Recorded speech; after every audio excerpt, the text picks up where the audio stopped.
Morning update নিয়ে আপনার সঙ্গে আমি প্রীতি শঙ্কর। কুর্মী জট কাটাতে উদ্যোগী মুখ্যমন্ত্রী কেন্দ্রের আদিবাসী মন্ত্রককে চিঠি দিয়েছেন। রাজ্যের তরফে চিঠি দেওয়া হয়েছে, মুখ্যমন্ত্রীর নির্দেশে কেন্দ্রকে নবান্ন চিঠি পাঠিয়েছে। কারণ গত কয়েকদিন ধরে কুর্মীরা যে দাবি করে আসছিল যে তাদের এসটি অর্থাৎ তপশিলি উপজাতি তালিকাভুক্ত করতে হবে এবং এই দাবিকে সর্বাধিক গুরুত্ব দিয়ে বিবেচনার দাবি কুর্মী সম্প্রদায়ের সঙ্গে আলোচনায় রাজ্য। গতকাল আমরা দেখেছি দফায় দফা আলোচনা হয়েছে কুর্মী সম্প্রদায়ের সঙ্গে। রাজ্যের তরফে আলোচনা করা হয়, রেল আলোচনা করে যে যাতে অবরোধ তুলে নেওয়া হয়, কিন্তু এখনো অবরোধ চলছে বিভিন্ন জায়গায়। রাজ্যের তরফে সর্বাধিক গুরুত্ব দিয়ে কুর্মীদের দাবিকে মান্যতা দেওয়ার আবেদন করা হয়েছে চিঠিতে।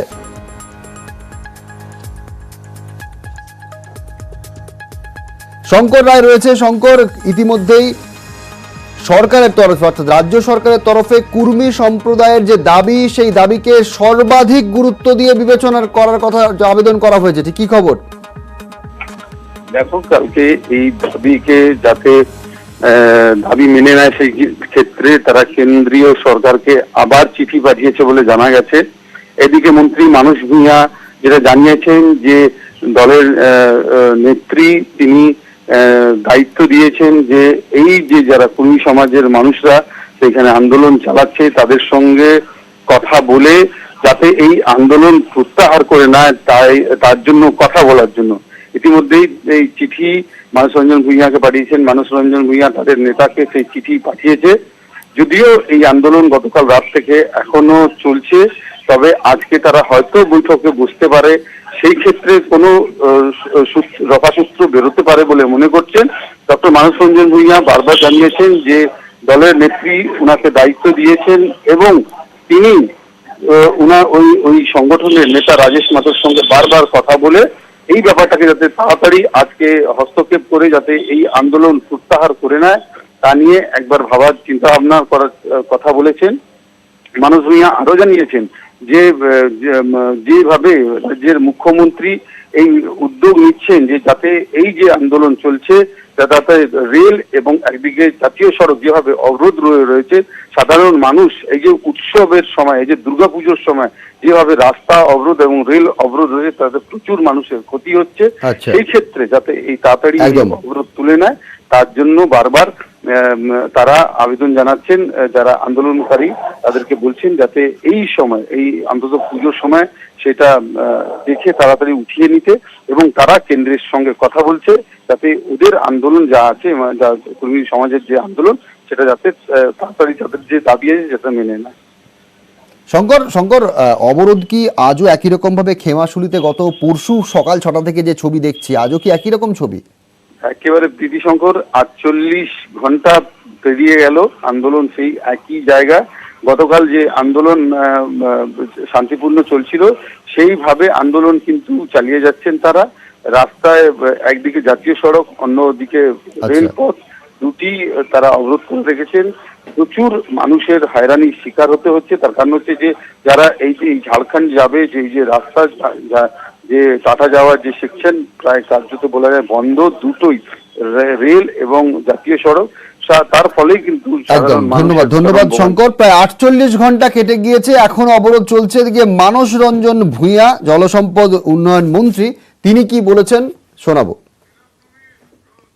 কুর্মী সমাজের পক্ষ থেকে তাদের দাবি দেওয়া নিয়ে যে আন্দোলন চলছে সেই প্রেক্ষাপটে মুখ্যমন্ত্রী খুবই সহানুভূতিশীল। মাননীয় মুখ্যমন্ত্রী আজকে আগের চিঠির উল্লেখ করে এবং আমাদের দপ্তরের সচিব মিস্টার বানসাল তিনিও চিঠি দিয়েছেন, মুখ্যমন্ত্রীও চিঠি পাঠিয়েছেন কেন্দ্রের সরকারের কাছে এবং এদের নেতা রাজেশ মাহাতোর সঙ্গে আমি নিজে কথা বলেছি এবং তার কাছেও চিঠির প্রতিলিপি পাঠিয়েছি। আমরা আমাদের হাতে তো স্বীকৃতি দেওয়ার তো অধিকার নেই, আমরা অনুরোধ করেছি কেন্দ্রের সরকারের কাছে এদের দাবি দেওয়া সহানুভূতির সঙ্গে মান্যতা দিন। পুজোর সময় রাস্তা অবরোধ ট্রেন অবরোধ চললে বাংলার ক্ষতি হয়, অর্থনীতির ক্ষতি হয়। আপনারা এটা বুঝে সহানুভূতির সঙ্গে আন্দোলনটা প্রত্যাহার করুন, এটাই আমার আবেদন। এদিকে পুরুলিয়াতেও একই ছবি। মঙ্গলবার সকাল 6টা থেকে শুরু হয়েছিল অবরোধ পুরুলিয়ার কুস্তাউর স্টেশনে, সেখানে অবরোধ চলছে। আজ সকালে ঠিক কি পরিস্থিতি, গতকাল যে বৈঠক হলো সেই বৈঠক থেকে কি বেরিয়ে এলো? ইন্দ্রজিৎ রয়েছে আমার সঙ্গে। ইন্দ্রজিৎ, গতকাল এক দফা বৈঠক হয়, 48 ঘন্টা পেরিয়ে গেল, এখনো কিন্তু অবরোধ চলেই যাচ্ছে। ঠিক কি পরিস্থিতি পুরুলিয়ার কুস্তাউর সহ বিভিন্ন স্টেশনে? দেখো বিধুশঙ্কর, গতকাল প্রায় মধ্যরাত অব্দি বৈঠক হয়। বৈঠকে উপস্থিত ছিলেন জেলা প্রশাসনের তরফে এডিএম জেনারেল, পাশাপাশি রেল দপ্তরের আধিকারিকরা ছিলেন এবং দীর্ঘক্ষণ বৈঠক হয়। প্রায় মধ্যরাত অব্দি বৈঠকের পরেও কোনো সমাধান সূত্র বেরোয়নি। তারা একদম অনড় রয়েছে এবং তারা তাদের যে দাবি, তাদের যে চিঠি দেওয়া হয়েছিল, তাদের দাবি সম্মত যে চিঠি দেওয়া হয়েছিল, সেই চিঠিতে তারা সন্তুষ্ট নয় এবং তারা আলোচনা করে এবং আলোচনার পরে তারা সিদ্ধান্ত নেয় যে তারা এই অবরোধ চালিয়ে যাবে।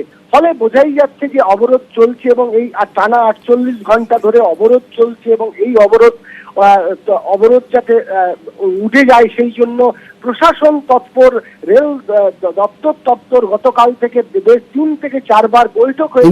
মধ্যরাত পর্যন্ত যে বৈঠক চললো, সেই বৈঠকের নির্যাস কি, কিছু সমাধান সূত্র কি বেরোলো? দেখো বিধুশঙ্কর, বৈঠক চলাকালীন আমরা উপস্থিত ছিলাম, সেখানে গিয়ে সিদ্ধান্ত নিচ্ছিল এবং পরবর্তীকালে যখন নিজেদের আদিবাসী কর্মী সমাজের প্রতিনিধিদের সাথে যখন কথা বলছিল তখন পুরো চিত্রটাই পাল্টে যাচ্ছে। ফলে বোঝা যাচ্ছে যে এক শ্রেণীর আন্দোলনকারীরা এই অবরোধ তুলে নেওয়ার সাথে থাকলেও আরেক শ্রেণীর অবরোধ চালিয়ে যাওয়ার পক্ষেই তাদের দাবি। ফলে এই কিন্তু রাজ্য সরকারের তরফে তো উদ্যোগ নেওয়া হয়েছে, সর্বাধিক অগ্রাধিকার দেওয়ার কথা আবেদন করা হয়েছে কেন্দ্রের কাছে। প্রথমে যারা বৈঠকে যে দাবি তুলেছিল সেই দাবি মতো চিঠি রাজ্য সরকার দিয়েছে এবং রাজ্য সরকার উদ্যোগ নিয়েছে যাতে তাদের যে দাবি, সেই দাবি যাতে কেন্দ্র সরকারকে জানানো যায়। ফলে রাজ্য সরকার চেষ্টা যেমন প্রথম থেকেই করে আসছে এবং বারে বারে প্রশাসন যাচ্ছে, নবান্ন থেকে ফোন আসছে, প্রশাসন যাচ্ছে, জেলা প্রশাসন রয়েছে, রেল আধিকারিকরাও রয়েছে।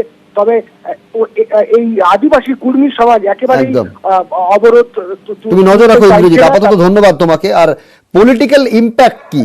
বাংলার 12 জেলায় 20 লক্ষ কর্মী রয়েছে। ঝাড়গ্রাম, পুরুলিয়ার মতো জেলায় গুরুত্বপূর্ণ ফ্যাক্টর কর্মী ভোট, আর সেই কর্মীরা রাস্তায়। স্তব্ধ আদ্রা ডিভিশনের ট্রেন চলাচল দেখাবো।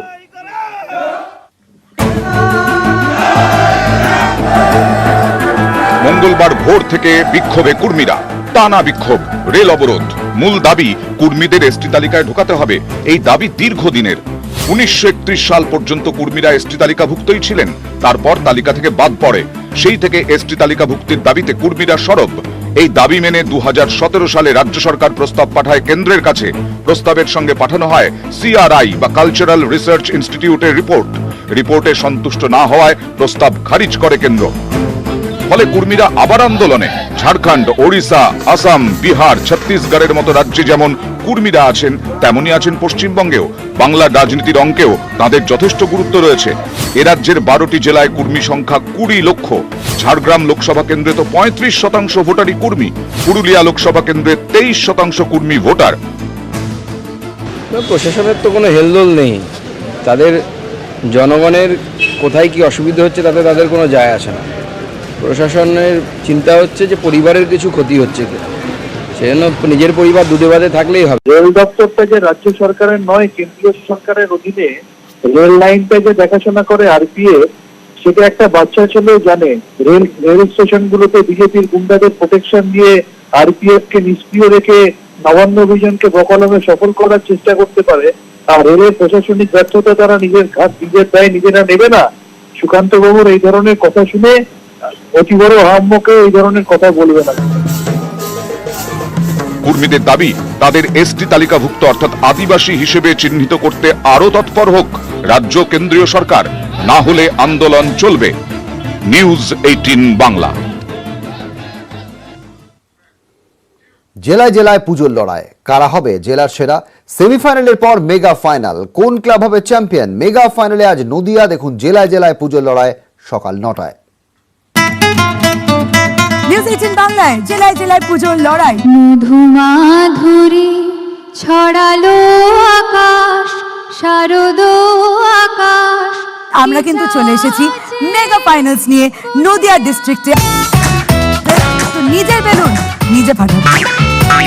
জেলায় জেলায় তুমুল উত্তেজনা, কারা হবে জেলার সেরা? দাদা আপনার পাচ্ছে না কেন বেলুন দাদা? সেমিফাইনালের পর মেগা ফাইনাল। টিং টিং। নদিয়ার কোন ক্লাব হবে চ্যাম্পিয়ন? জেলা বনগাঁর দত্তবাড়ির পুজোয় মনস্কামনা পূরণ। ভক্তদের বিশ্বাস, মাকে বিপদের কথা জানালে মা বিপদ কাটিয়ে দেন। বনেদি বাড়ির পুজোয় ইতিহাসের গন্ধ।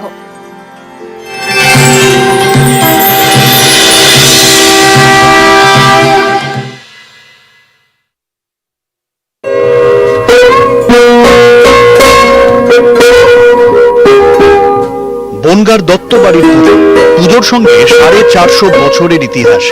দেবী এখানে দশভুজা নয়, দ্বিভুজা, বাকি 8 হাত বিড়ালের। যে এখানে ঠাকুর প্রতিমা দেখবেন, 2টো হাত বড় আছে, 8টা হাত ছোট হাতে। এটার একটা কথিত বিভিন্ন জিনিস আছে এবং বর্তমানে এই দুর্গাপুজো নিয়ে আমাদের যে দত্তবাড়ির যে উত্তরসূরি তারা খুব বেশি ইনভলভমেন্ট নেই।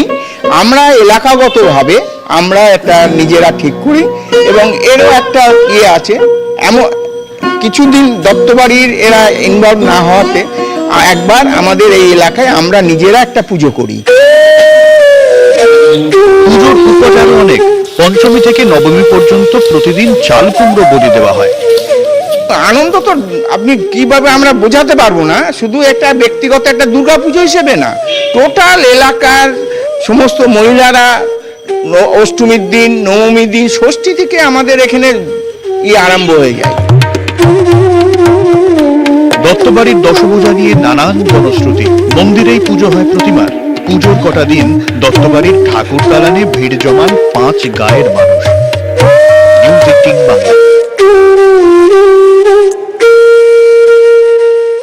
সকাল থেকেই এই দুর্গা কুলপি বেচে।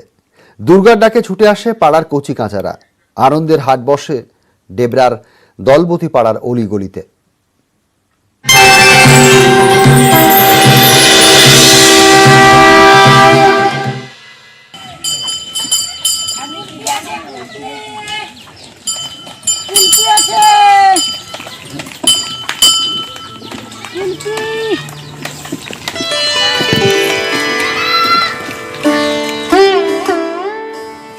এই দুর্গার পায়ে কুলপি ভ্যানের প্যাডেল, গলায় কুলপি বিক্রির হাঁক।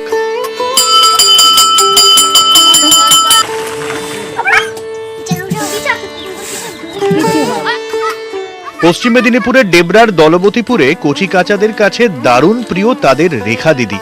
দিদির গলায় আইসক্রিমের ডাক শুনলেই বাড়ি থেকে ছুটতে রাস্তায়। ভোর ভোর আইসক্রিম ভ্যান নিয়ে বেরিয়ে পড়েন রেখা। সংসার চালানোর দায়িত্ব মেয়ের কাঁধে। স্বামী তো ছেড়ে চলে গেছে, করবোটা কি? আমাকে তো ব্যবসা করে খেতে হবে, বাবা মাকে তো দেখতে হবে। এবার তার বেটা হলো আমি আর ঝি হলো আমি। টলি চালিয়ে নিয়ে যান। বছর 10 আগে বিয়ে, বছর কয়েকের মধ্যেই বিচ্ছেদ। ফের বাপের বাড়িতেই ফিরে আসা। লড়াই শুরু, জীবনের লড়াই। রেখাই এখন ঘরের দুর্গা। আমার মেয়ে আমার দুর্গা। আমার মেয়ে যতটাই আনতেছে সেটাই আমাদের খুশি। কতদিন ধরে? 10 বছর। 10 বছর ধরে। হ্যাঁ। সংসারের হালটা কি ওর হাতেই বেশিরভাগ থাকে? হ্যাঁ, বেশিরভাগই থাকে। কখন বেরোয় প্রত্যেকদিন? ওই 7টা-8টার দিকে। রেখার চোখে স্বপ্ন, একদিন সে ঠিক তার স্বপ্নের গন্তব্যে পৌঁছবে। দশভুজার মতোই সংসারের সব বাধাকে বধ করে নিজের আকাশ খুঁজে নেবে। পশ্চিম মেদিনীপুর থেকে দিগ্বিজয় মাহালি, নিউজ 18 বাংলা।